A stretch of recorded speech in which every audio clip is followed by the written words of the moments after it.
They said she was cursed, the child. Not because of her face, or her silence, or the way she never cried at birth. No, the curse was what the midwife found when she washed the baby. Something was wrong, something impossible, something growing inside her, a pregnant newborn. This wasn't some Appalachian folktale whispered in the hills. This was real. It was documented, suppressed, and talked about in hushed tones. It was the kind of thing that could only happen after generations of a bloodline that should have ended long ago. A child born of such deep, layered incest that nature itself had given up resisting. It happened in the late 1800s, in the ridge lines of southern Tennessee and the foggy pines of western North Carolina. The records are brittle, censored, and half-burned. Yet the story survived in medical journals buried in dusty archives and in family Bibles where pages with her name were torn out. The family had a name, but we won't start with it yet. You have to earn it. For now, all you need to know is that she wasn't the first, but she was the last. She was the culmination of a bloodline that had twisted in on itself so many times it no longer resembled humanity in any predictable way. She had no birth certificate, and no doctor would claim her. The man who delivered her wouldn't speak another word for the rest of his life. It wasn't just what was found inside her, but who. DNA wouldn't be invented for another century, but something about that fetus, something felt familiar to the midwife. She said she saw eyes she recognized, eyes that belonged to someone who should have never been reborn. This was only the beginning.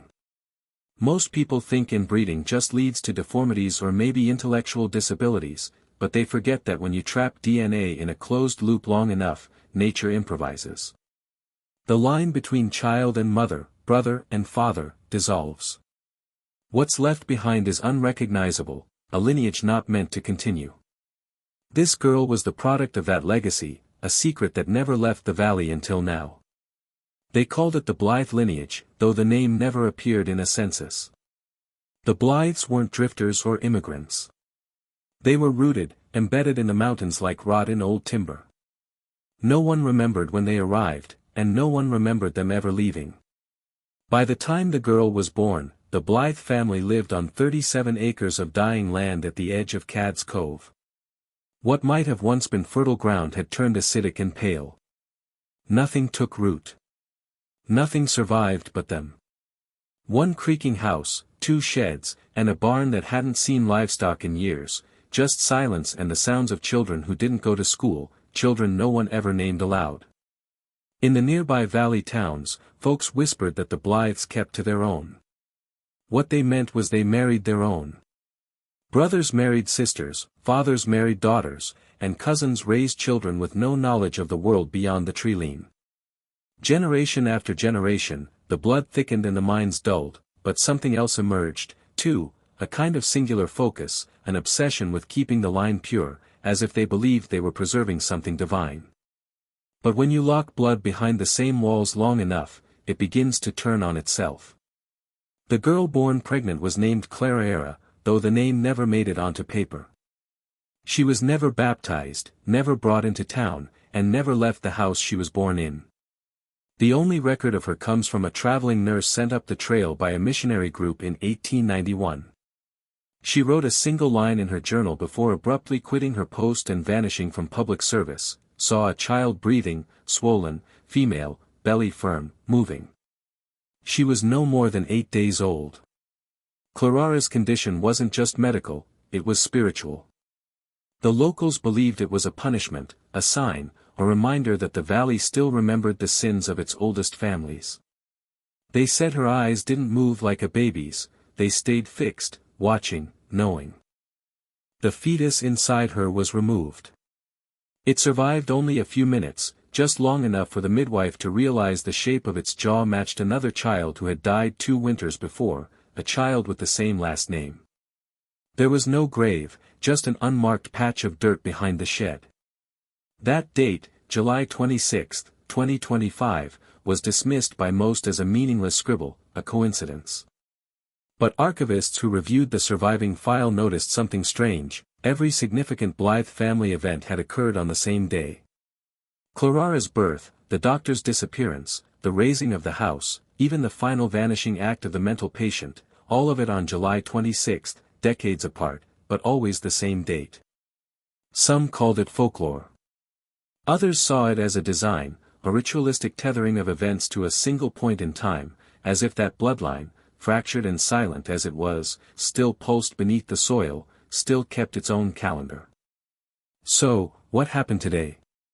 A genealogist in Asheville received an envelope this morning with no return address. Inside was a lock of black hair, a small, fresh tooth, and a note. No words, just a name carved so deeply into the paper fibers that it tore through, Clara. At the same time, a rural mailman in Monroe County, Tennessee, filed a report about a house that shouldn't be there. On a road long abandoned, through land that had been undeveloped for nearly a century, he saw smoke, a rooftop, a porch swing, and a little girl in the window. But when he returned with the police, there was only brush and silence. No house, no footprints, no girl.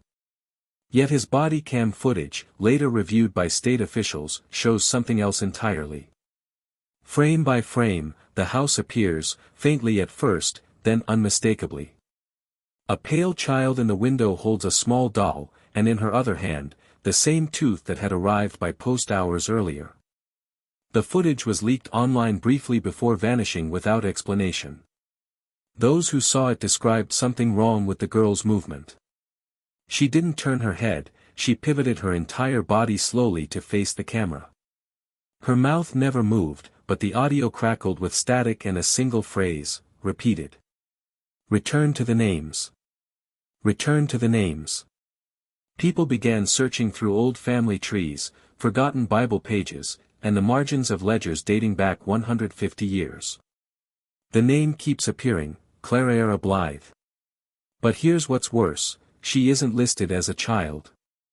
She's listed as the matriarch, a title reserved for the origin, not the result. The first, not the last. They had it backward all along.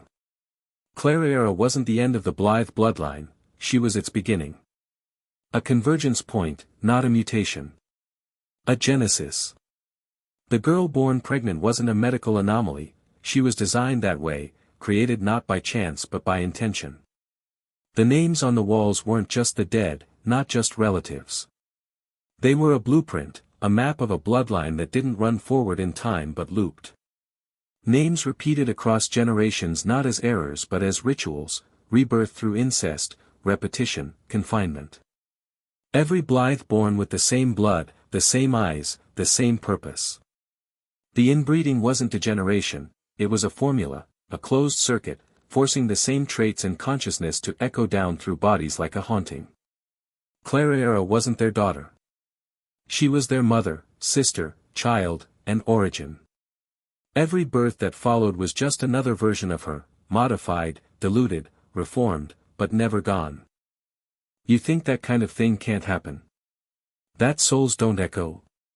Then explain this. A historian from Vanderbilt researching Appalachian religious cults found a journal from 1862. It belonged to a preacher who had passed through Cad's Cove delivering supplies during a bitter winter. He mentions a family that refused salvation, whose house smelled of sour milk and burnt hair. But it's the last line that makes your stomach turn. The girl opened the door herself. She was 7, green eyes, crooked smile. She called me by name. I hadn't told her. And she said, I knew you when I buried you the first time. Clara was already there, already 7 decades before she was born. This leads to the final horror. What if she's not tied to a house, or a family, or even a place? What if she's tied to the blood itself? What if every cousin marriage, every secret birth, every unrecorded child hidden in the hills of America carries a piece of her? What if Clara is the price of containment, the cost of trying to keep bloodlines pure and histories buried? And what if she's not gone at all? What if on this day, July 26, 2025, you saw her in a child's eyes, in your family tree, in your own reflection? Are you sure you're the first to live your life? Or are you just the next one Clara chose to remember? Clara lived, if you can call it that, for just over 7 years. 7 years without ever setting foot outside. 7 years without schooling, sunlight, or recorded growth. It was as if time forgot her, just as the town had. She didn't speak. She didn't cry. She didn't even seem to age in the normal way. Her limbs lengthened unevenly. Her skin remained waxy and pale. Her eyes, they never blinked for very long. The family rarely spoke of her.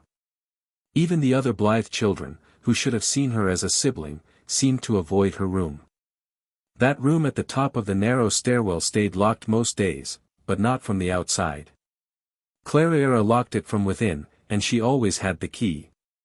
An outsider wouldn't believe this, a child locking her own door before she could speak. But that was the thing about Clara, she understood things long before she should have. They say she never looked surprised, never showed confusion, and that's what terrified them most.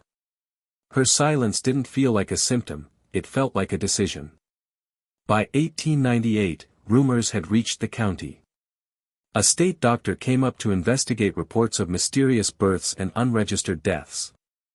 He found nothing officially, but in his private notes, found years later stuffed between volumes at a Nashville library, he described something far worse than neglect. He wrote, "The child does not interact. The family refers to her as mother, not in jest, not in mockery. They believe it.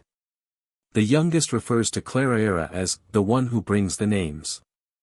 I was offered stew made of mushrooms and, God help me, I think something else." This is where the story splits in two.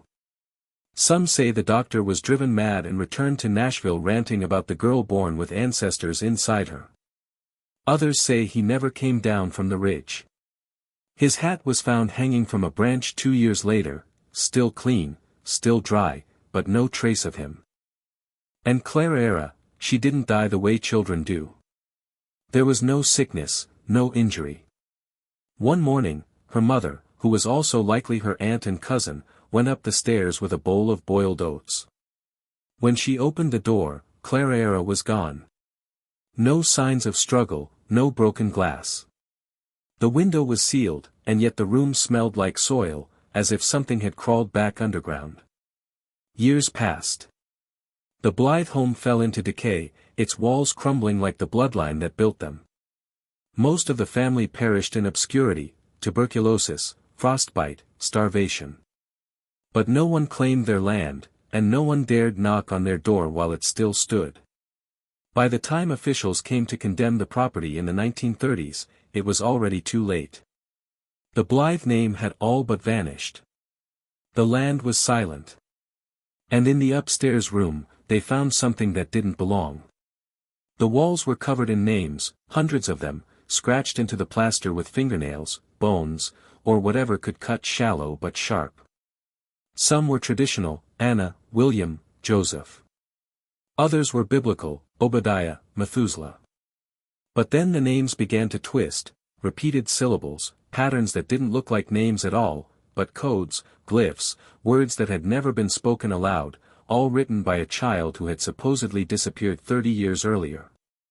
In the center of the floor was a circle made of dried leaves, bird bones, and pieces of cloth laid with exacting symmetry. At the center of that circle was a child's tooth, not fossilized, still fresh, and too small for any normal 7-year-old. The county filed it all away as delirium remnants, blaming it on isolation, mold exposure, hysteria. The house was torn down and the land salted, but strange reports kept surfacing.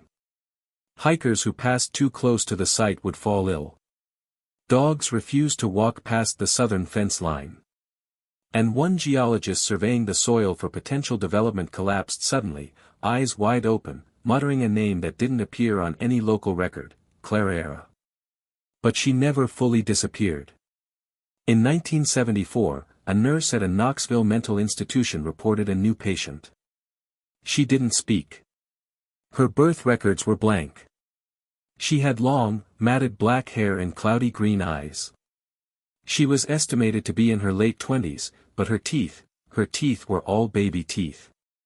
The woman would draw for hours, circles, faces, names. Names the staff didn't recognize until a janitor from the Appalachian saw one scrawled on the corner of a napkin.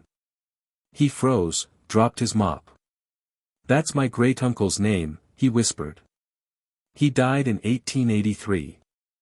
They checked. He was right. And no one ever told that patient his name. If you're still watching, you're already braver than most. Tell us in the comments what you would have done if this was your bloodline." The institution kept her for 11 years. She never spoke, but she listened, and she never aged. Her chart listed her as 28 when admitted and still 28 when released. Her skin was unwrinkled, her eyes unchanged. The staff rotated, directors retired, but she remained untouched. She was known simply as Patient C. No family ever came for her. No one visited. But every few months, she would scribble another set of names, and a pattern began to form. The names correlated to birth and death records from small mountain towns, people long dead, some still alive. One nurse made the mistake of searching her own family tree. She found a match. Her own grandfather, a man who had died before she was born, was scrawled onto the corner of one of Patient C's paper trays, misspelled slightly, but exact in date, exact in burial location. After that, the staff began refusing to work her ward. The final straw came in 1985. A young doctor assigned to monitor her noted that she had drawn a figure repeatedly, not a name, a face, over and over with terrifying detail. A man in a wool coat with eyes like boiled milk and a split lip. She filled 12 pages with his face in one day. The doctor thought nothing of it until 2 months later, when that same man walked into the ER with frostbite and no memory of where he'd been. He'd gone missing 4 years prior, last seen hiking near the Smokies. He had no idea who Patient C was. But when she saw him through the hallway glass, her body convulsed, not in fear, but in recognition. That night, the cameras in her ward went dark for exactly 3 minutes. When they came back on, she was gone. No broken windows, no unlocked doors, just an empty bed and a single word written in red on the wall above the pillow: return. The tape was confiscated, the hallway locked off, and the institution went silent. From that moment on, any inquiry into Patient C was met with legal silence. Her records were sealed, her drawings destroyed, or so they thought, because they missed one. A paper tucked behind a radiator, faded by heat and dust. On it, a final message. Not a name, not a face, but a date, July 26, 2025.